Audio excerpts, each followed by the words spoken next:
La salive était la chose la plus humiliante que l'on pouvait recevoir au visage dans le monde antique.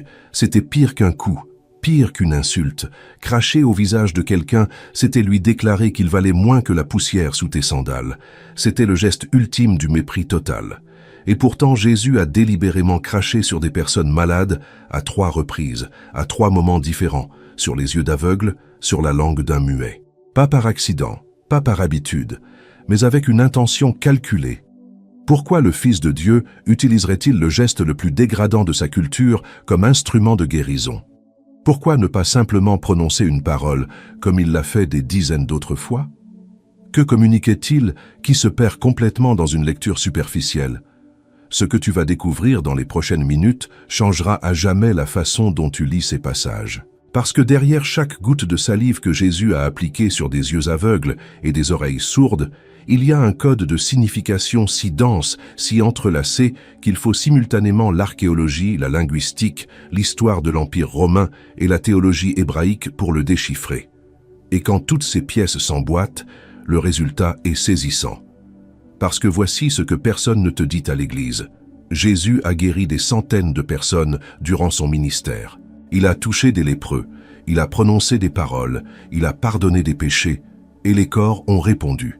Il pouvait guérir par un ordre verbal à des kilomètres de distance, comme il l'a fait pour le serviteur du centurion.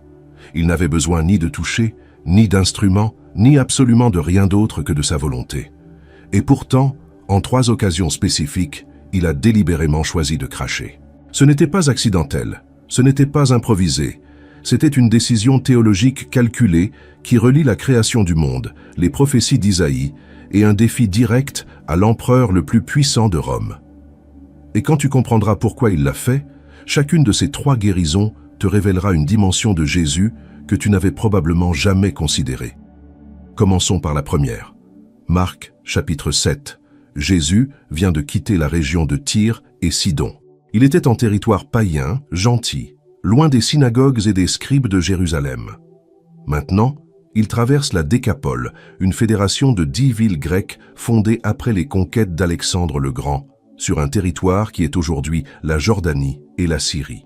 Des villes comme Gadara, Gerasa, Philadelphie, des endroits où les temples de Zeus et d'Artémis se dressent le long des chemins, où les théâtres romains peuvent accueillir 15 000 personnes, où la majorité des gens n'ont jamais mis les pieds dans le temple de Jérusalem et ne le feront jamais. Et on lui amène un homme sourd qui avait de la difficulté à parler. Le texte grec original dit « mogilalon », un mot qui n'apparaît que 2 fois dans toute la Bible grecque. Ici, et dans la traduction grecque d'Isaïe, chapitre 35, verset 6, où le prophète annonce que la langue du muet chantera de joie. C'est un mot si rare, si spécifique, que sa seule présence dans Marc est un signal clignotant pointant directement vers la prophétie messianique. Marc n'a pas choisi ce mot au hasard. Il dit au lecteur « Ce qu'Isaïe a promis est en train de se réaliser ici. » Arrête-toi un instant et pense à la condition de cet homme. Dans le monde antique, la surdité n'était pas simplement un handicap physique, c'était un isolement total. Sans langage des signes formalisés, sans appareils auditifs, sans technologie d'aucune sorte, un homme sourd vivait enfermé dans son propre esprit. Il ne pouvait entendre une conversation, il ne pouvait participer à la vie communautaire, il ne pouvait entendre les écritures lues à la synagogue, il ne pouvait entendre la voix de sa propre mère. Et parce qu'il ne pouvait entendre, il pouvait à peine parler. Les mots qui sortaient de sa bouche étaient des sons déformés, des tentatives de communication frustrées qui provoquaient probablement plus de moquerie que de compassion. Dans la culture juive, beaucoup supposaient qu'une telle condition était le résultat du péché, du sien ou de celui de ses parents. Cet homme n'était pas seulement malade, cet homme était maudit aux yeux de sa communauté. Et observe ce que Jésus fait. Il ne le guérit pas devant la foule. Il le prend à part. Il l'emmène loin du bruit, loin des regards curieux, loin du spectacle. Pourquoi ? Parce que cet homme n'a pas besoin d'une démonstration publique, il a besoin d'une rencontre personnelle, il a besoin de savoir que quelqu'un le voit comme une personne, pas comme un cas intéressant. Alors Jésus fait quelque chose d'extraordinaire. Il met ses doigts dans les oreilles de l'homme. C'est un geste intime, presque inconfortable. Mais pense à cela du point de vue du sourd. Cet homme ne peut pas entendre une explication. Il ne peut pas entendre Jésus lui dire « Je vais te guérir ». Le seul langage qu'il comprend, c'est le toucher. Jésus est littéralement en train de lui signaler avec ses doigts « Tes oreilles, je sais quel est ton problème et je vais le résoudre ». Ensuite, il crache et touche la langue de l'homme avec sa salive. Le texte grec utilise le mot ptuo, qui signifie cracher avec force, expulser la salive délibérément. Ce n'est pas un geste discret, c'est visible, c'est intentionnel. Et puis il regarde vers le ciel, soupire profondément et dit un seul mot en araméen, « Ephata », c'est-à-dire « ouvre-toi ». Il n'a pas dit « sois guéri », il n'a pas dit « reçois ton miracle ». Il a dit « ouvre-toi ». Le mot araméen vient de l'hébreu « patash », qui signifie « ouvrir grand », comme on ouvre les portes d'un palais ou les vannes d'un barrage. Ce n'est pas une ouverture timide, c'est une libération explosive. Et aussitôt, les oreilles de l'homme s'ouvrirent, sa langue se délia, et il se mit à parler correctement. Maintenant, pourquoi la salive? Pourquoi ne pas simplement prononcer la parole comme il l'a fait tant d'autres fois?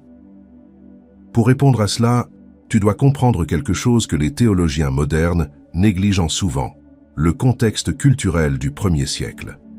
Dans le monde gréco-romain, la salive était considérée comme une substance dotée de propriétés curatives. Et ce n'était pas une superstition marginale, c'était une croyance médicale établie qui imprégnait toutes les couches de la société, des paysans aux empereurs.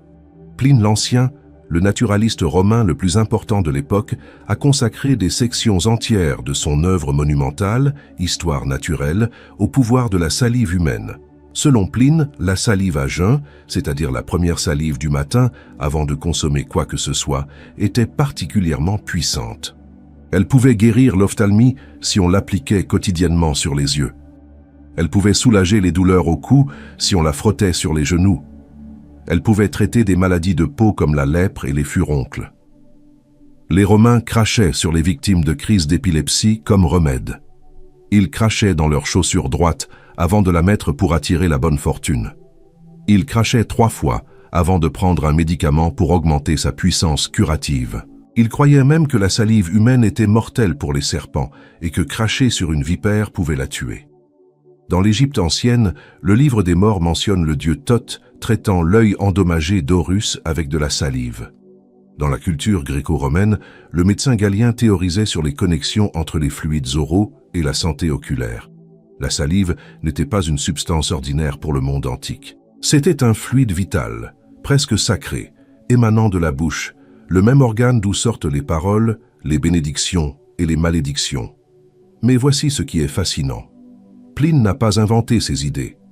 Il les a documentées parce qu'elles étaient des croyances généralisées dans toute la Méditerranée, et pas seulement chez les Romains. Le Talmud juif, dans des écrits ultérieurs, reconnaît également des propriétés médicinales à la salive, en particulier celle du premier-né.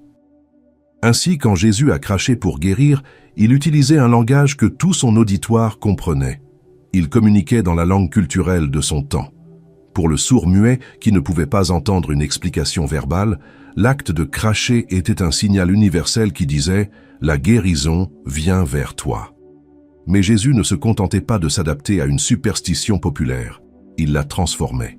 Parce que contrairement aux remèdes de Pline qui nécessitaient des applications quotidiennes pendant des semaines et offraient un soulagement partiel dans le meilleur des cas, la salive de Jésus produisait une guérison instantanée, complète et permanente. Le message était clair. Ce que les médecins romains tentèrent d'accomplir avec des traitements prolongés, Jésus le faisait d'un seul geste. Ce que la médecine humaine pouvait à peine soulager, la salive du Fils de Dieu le restaurait entièrement.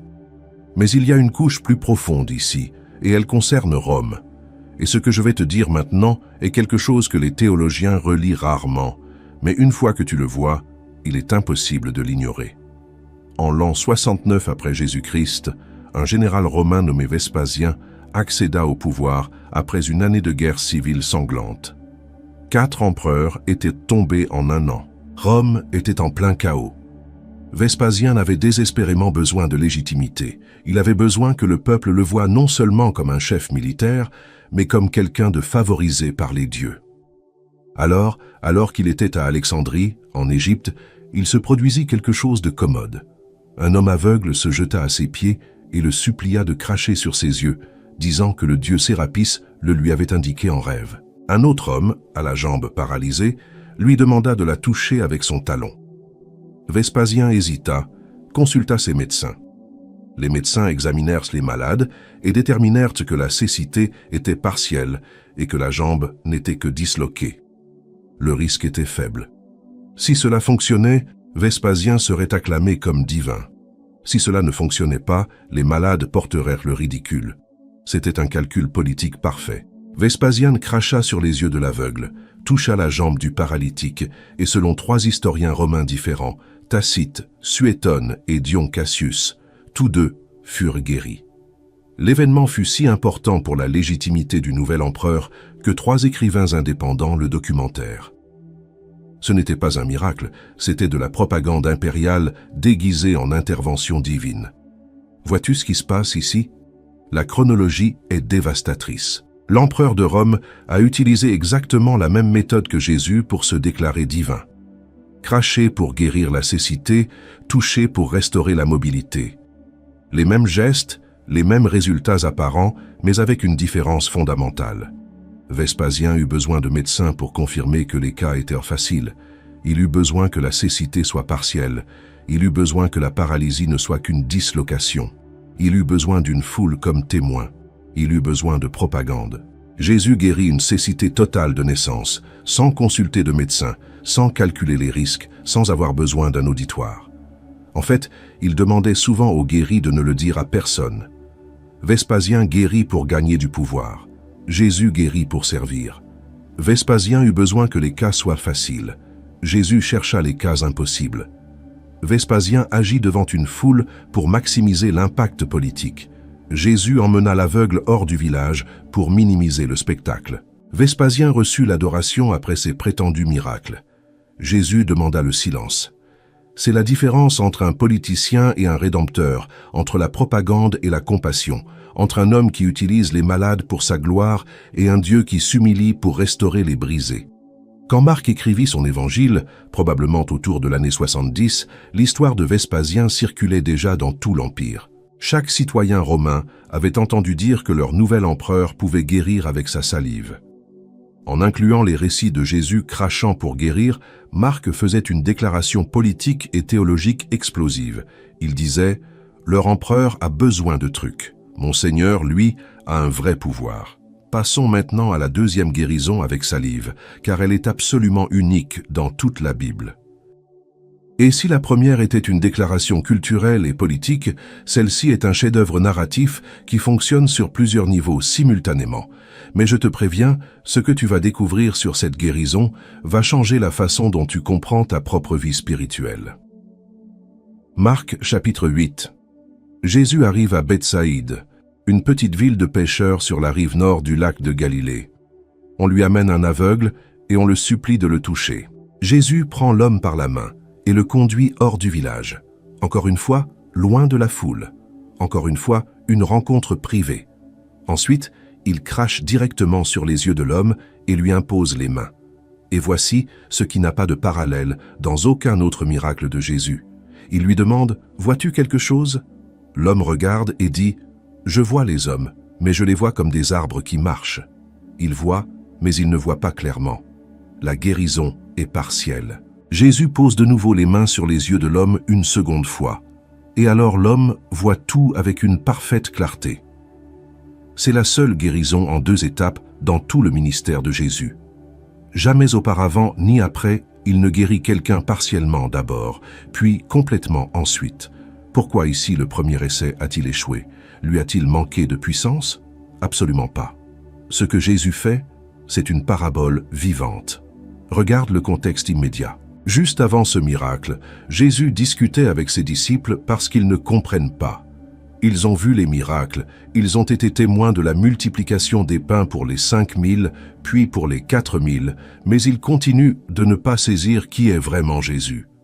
Et juste après cette guérison, vient la question la plus importante de l'Évangile. Qui dites-vous que je suis? Pierre répond, tu es le Christ.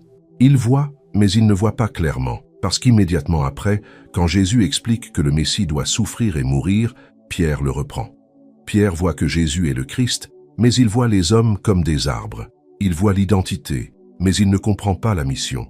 Il voit le titre, mais pas le sacrifice. La guérison en 2 étapes de l'aveugle est un miroir parfait de la compréhension en 2 étapes des disciples. D'abord, ils voient partiellement, puis après la croix et la résurrection, ils verront avec une totale clarté. Et cela a des implications énormes pour quiconque lit ce passage aujourd'hui, parce que cela suggère qu'il y a des niveaux de vision spirituelle. Que tu peux reconnaître Jésus comme le Messie et encore ne pas comprendre ce que cela signifie. Que tu peux avoir une foi authentique et encore voir flou.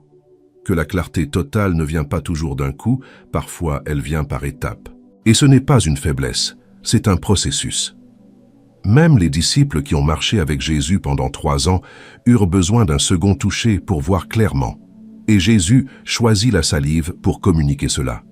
Non pas une parole prononcée qui aurait pu être mal interprétée comme une métaphore, mais un acte physique, tangible, visible, qui ancre la leçon dans la réalité du corps. Maintenant, la 3e guérison, et celle-ci est la plus théologiquement profonde de toutes. Si tu as compris les 2 précédentes, prépare-toi, parce que ce qui suit fait paraître tout ce qui précède comme un préambule. Jean, chapitre 9. Jésus voit un homme aveugle de naissance. Ses disciples posent la question que tout juif du 1er siècle poserait. « Rabbi, qui a péché, cet homme ou ses parents, pour qu'il soit né aveugle ?» La réponse de Jésus détruit des siècles de théologie populaire en une seule phrase. Ni lui n'a péché, ni ses parents. Mais c'est afin que les œuvres de Dieu soient manifestées en lui. La cécité de cet homme n'est pas une punition, c'est une toile. Ce n'est pas une malédiction, c'est une opportunité pour la gloire de Dieu. Cette déclaration à elle seule a révolutionné la compréhension de la souffrance humaine. Alors Jésus crache à terre, fait de la boue avec la salive et oint les yeux de l'aveugle avec cette boue. Mais le mot grec que Jean utilise ici n'est pas simplement « étaler » ou « appliquer », c'est « épékrisen » qui signifie littéralement « éloigné ». C'est la même racine d'où vient le mot « Christ », « lointe ». Jésus n'a pas mis de la boue sur ses yeux, il l'a oint avec de la boue. C'est-à-dire que Jean utilise délibérément un vocabulaire de consécration, de couronnement, pour décrire un acte qui extérieurement semble grotesque. De la boue sur les yeux d'un aveugle, mais dans le langage théologique de Jean, c'est une onction, une consécration, un investissement d'un dessein divin. Arrête-toi là, relis cela. Il cracha à terre, fit de la boue, l'appliqua sur des yeux qui n'avaient jamais vu. Que se passe-t-il? Genèse chapitre 2, verset 7. L'Éternel Dieu forma l'homme de la poussière de la terre, et il souffla dans ses narines un souffle de vie. Poussière de la terre, boue formée par les mains de Dieu, vie qui vient du souffle divin. Jésus est en train de répéter la création. La connexion est trop précise pour être accidentelle. Dans la Genèse, Dieu prend de la poussière. Ici, Jésus prend de la poussière. Dans la Genèse, Dieu ajoute quelque chose de lui-même, son souffle de vie. Ici, Jésus ajoute quelque chose de lui-même, sa salive. Dans la Genèse, le résultat est un être humain complet avec des yeux qui voient. Ici, le résultat est un homme avec des yeux qui enfin voient. Dans la Genèse, la création a lieu hors de l'Éden, puis l'homme est placé dans le jardin. Ici, la création a lieu dans la rue, puis l'homme est envoyé à la piscine. Mais il y a un détail qui rend cela encore plus extraordinaire. Jean utilise spécifiquement le mot grec « pelon » pour décrire ce que Jésus a fait. Il ne dit pas « boue ordinaire », il dit « argile ». Le même mot qui est utilisé pour l'argile du potier dans la Septante, la traduction grecque de l'Ancien Testament. C'est la même argile d'Isaïe, chapitre 45, où Dieu dit « L'argile dira-t-elle à celui qui la forme, que fais-tu » C'est l'argile de Romains 9, où Paul demande « Le vase dira-t-il au potier, pourquoi m'as-tu fait ainsi ?» Jésus ne fait pas un remède de bonne femme, il façonne comme un potier, comme le potier originel qui a formé l'homme au commencement. La salive de Jésus, qui sort de sa bouche, d'où sort aussi sa parole créatrice, se mêle à la poussière de la terre, le même matériau que Dieu utilisa pour former Adam. Et avec cette boue, il forme des yeux neufs pour un homme qui naquit sans la capacité de voir. Il ne répare pas des yeux endommagés, il crée une capacité visuelle là où elle n'a jamais existé. C'est un acte de création originel. Saint Jean Chrysostome, le grand prédicateur du IVe siècle, le comprit parfaitement. Il dit que Jésus utilisa de la boue au lieu de l'eau précisément pour que personne n'attribue la guérison à la piscine de Siloé. Le pouvoir n'était pas dans l'eau, il était dans ce qui sortait de la bouche du Christ. Et Augustin d'Hippone alla encore plus loin. Il dit que quand Jésus cracha à terre et fit de la boue, il révélait un mystère profond. Le Verbe s'est fait chair. La parole divine, le Logos qui existait depuis l'éternité, prit une matière terrestre, de la poussière, l'humanité, et avec ce mélange du divin et du terrestre, il apporta la lumière à ceux qui étaient dans les ténèbres. La boue sur les yeux de l'aveugle, c'est l'incarnation en miniature. Mais Jésus ne s'arrête pas là. Il dit à l'homme, « Va et lave-toi dans la piscine de Siloé ». Et Jean, l'évangéliste, fait quelque chose qu'il ne fait pas habituellement. Il traduit le nom. Siloé signifie « envoyé ». Va te laver dans « l'envoyé ». Qui est l'envoyé? Jésus lui-même. Comme le Père m'a envoyé, moi aussi je vous envoie. L'aveugle marche avec de la boue sur les yeux vers une piscine dont le nom pointe directement vers l'identité de celui qui l'a guéri. Il marche dans la foi, obéissant à une instruction qui n'a aucun sens logique. Quelqu'un vient de lui mettre de la boue sur les yeux, ce qui semble empirer sa condition, non l'améliorer. Et maintenant, il lui dit de marcher jusqu'à une piscine spécifique pour se laver, sans garantie, sans explication, seulement un ordre et une promesse implicite. L'homme obéit, il se lave et il revient voyant clair. C'est la foi la plus pure que tu trouveras dans tout le Nouveau Testament. Pas d'argument théologique, pas de discussion, pas de demande de signe préalable. Une simple obéissance aveugle, littéralement aveugle, à la parole du Christ. Et il y a autre chose ici que presque personne ne remarque. Cet homme a marché seul. Jésus ne l'a pas accompagné. Il ne lui a pas pris la main comme il l'avait fait avec l'aveugle de Bethsaïde. Il l'a envoyé. Et l'homme, avec de la boue sur les yeux, trébuchant peut-être, demandant son chemin à des inconnus, a parcouru le chemin jusqu'à Siloé par une foi pure. Chaque pas était un acte de confiance. Chaque mètre parcouru était une déclaration. Je crois en ce que cet homme m'a dit, même si je ne peux pas le voir, même si cela n'a pas de sens, même si j'ai de la boue sur le visage et que les gens me regardent comme si j'étais fou. Et quand les pharisiens l'interrogent, essayant de discréditer Jésus, cet homme sans instruction devient le théologien le plus brillant de tout l'évangile de Jean. D'abord, il leur raconte les faits simples. Ensuite, quand ils insistent en disant que Jésus est un pécheur, il leur répond avec une logique implacable « S'il est un pécheur, je ne sais pas. Je sais une chose, c'est que j'étais aveugle et que maintenant je vois. » C'est la déclaration la plus puissante de l'Évangile, réduite à son essence. Je n'ai pas besoin de comprendre toute la théologie, je sais seulement ce qui m'est arrivé. Et quand les pharisiens le pressent davantage, l'aveugle de naissance leur donne l'une des réponses les plus dévastatrices de toute l'Écriture. Si cet homme ne venait pas de Dieu, il ne pourrait rien faire. Jamais on n'a entendu dire que quelqu'un ait ouvert les yeux d'un aveugle de naissance. Un homme sans éducation théologique, sans connaissance des Écritures, sans formation rabbinique, détruit l'argument des chefs religieux les plus éduqués d'Israël avec une pure logique. Parce que la vérité n'a pas besoin de diplôme, elle a seulement besoin de Dieu qui voit. Maintenant, rassemblons tout cela, car il y a un fil qui relie les 3 guérisons avec salive et révèle quelque chose que la plupart des prédicateurs ne mentionnent jamais. Et quand tu le verras, tu n'en croiras pas tes yeux de ne pas l'avoir remarqué plus tôt. Isaïe, chapitre 35, versets 5 et 6. Écrit 700 ans avant Jésus-Christ. Alors s'ouvriront les yeux des aveugles, s'ouvriront les oreilles des sourds, alors le boiteux sautera comme un cerf et la langue du muet éclatera de joie. Yeux des aveugles ouverts, oreilles des sourds déliées, langue du muet chantant. Ce sont exactement les 3 conditions que Jésus a guéries avec de la salive, le sourd muet de la Décapole, l'aveugle de Bethsaïde, l'aveugle de naissance à Jérusalem. Isaïe n'a pas seulement prophétisé que ces guérisons auraient lieu, il a prophétisé qu'elles seraient le signe définitif du Messie. La carte d'identité qu'aucun faux prophète ne pourrait falsifier. Pensez-y. En 700 ans d'histoire d'Israël, aucun prophète n'a guéri un aveugle de naissance.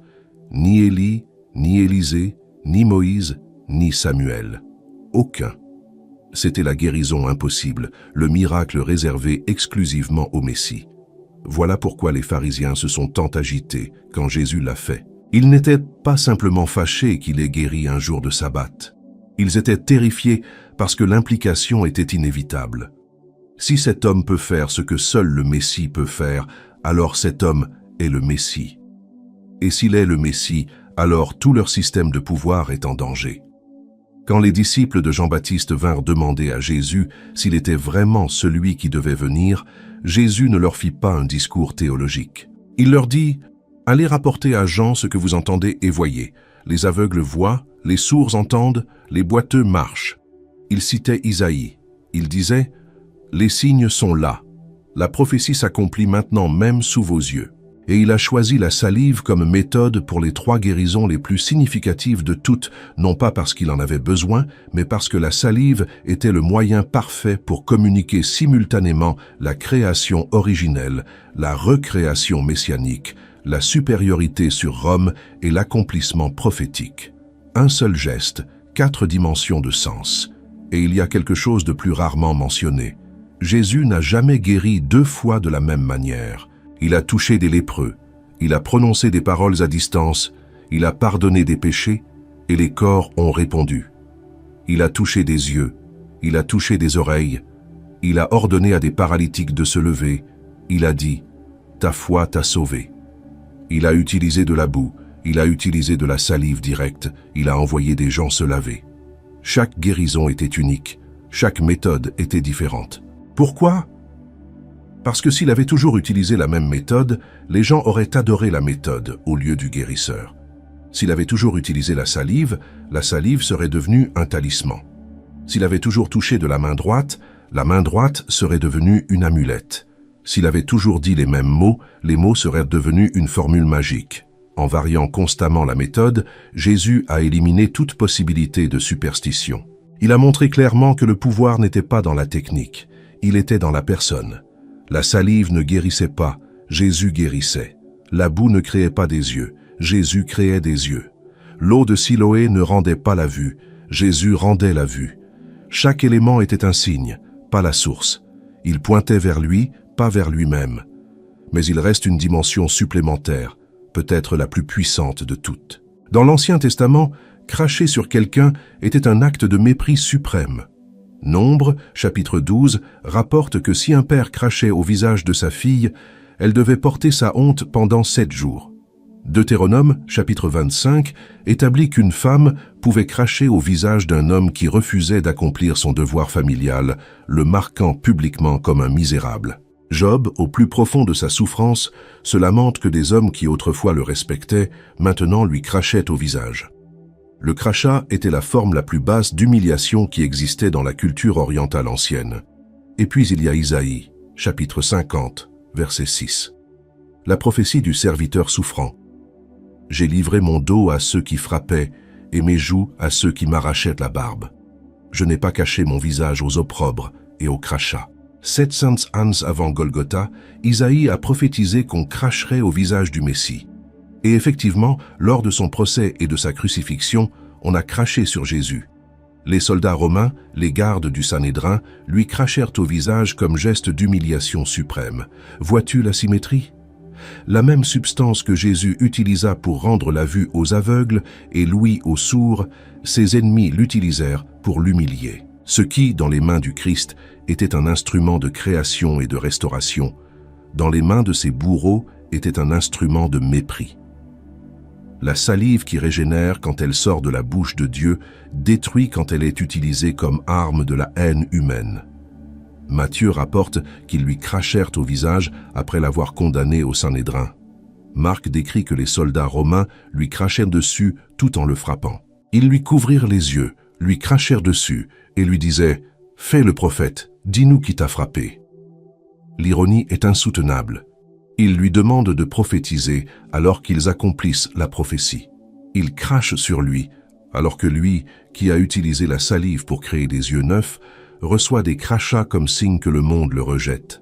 Le Créateur qui forma l'homme de la boue reçoit de la boue au visage. Celui qui mêla sa salive à la poussière pour donner la vue permet qu'on mêle son sang à la salive d'autrui pour lui faire honte. et Jésus l'a permis. Le même qui cracha pour guérir reçut des crachats pour sauver, parce qu'ainsi opère la grâce. Elle prend ce que le monde utilise pour détruire et le transforme en canal de rédemption. Elle prend la croix, l'instrument de torture le plus horrible jamais inventé, et en fait, le symbole le plus puissant d'amour dans l'histoire de l'humanité. Elle prend la salive, le geste de mépris le plus commun du monde antique, et la transforme en vecteur de miracle. C'est la véritable raison pour laquelle Jésus a craché pour guérir. Non pas parce qu'il en avait besoin, mais parce que dans ce simple geste, il condensait la création, la prophétie, le défi politique à Rome et la promesse que ce que le monde utilise pour humilier, Dieu l'utilise pour restaurer. Pensez-y. Ce que les soldats romains feraient à Jésus sur la croix, lui cracher au visage pour le détruire, Jésus l'avait déjà fait en premier sur des yeux aveugles pour les créer. Il a pris l'arme de ses ennemis avant qu'ils ne l'utilisent ni contre lui. Il l'a converti en instrument de miracle. Et quand finalement ils lui ont craché dessus, ce ne fut pas une défaite. Ce fut la confirmation que le même geste qu'il avait utilisé pour donner la vie, le monde l'utiliserait pour essayer de la lui ôter. Mais ils n'ont pas pu, parce que 3 jours plus tard, celui qui avait reçu les crachats se leva du tombeau. Si aujourd'hui tu te sens aveugle quant à ton dessein, sourd quant à la direction de Dieu, ou muet pour exprimer ce que tu portes à l'intérieur, le même Jésus qui cracha dans la boue à Bethsaïde et à Jérusalem continue de créer à partir de rien, continue de former la beauté à partir de la poussière, continue de mêler le divin au terrestre pour produire des miracles qu'aucune explication humaine ne peut reproduire. Parce que la salive n'est que de la salive, mais dans les mains du Créateur, n'importe quoi devient un instrument de restauration. Une houlette de berger devient une verge qui fend la mer, 5 pains deviennent un festin pour des milliers, et la salive d'un charpentier de Nazareth devient le matériau avec lequel Dieu forme des yeux neufs. La prochaine fois que tu liras ces passages, ne néglige pas la salive, ne la traite pas comme un détail gênant ou une curiosité antique, c'est une signature. La signature du Créateur sur sa création. C'est Dieu utilisant ce que ses propres mains ont conçu pour restaurer ce que le péché a détruit. Pourquoi Jésus a-t-il craché pour guérir ? Parce qu'il était le Créateur utilisant sa création, l'architecte travaillant avec ses propres matériaux, le potier remodelant l'argile. Et parce que dans cet acte apparemment insignifiant, il a laissé une empreinte qui relie la Genèse à l'Apocalypse, la honte à la gloire, et Rome à Jérusalem. Et cela, exactement cela, c'est ce que l'Église ne t'a jamais expliqué sur le jour où Jésus a craché.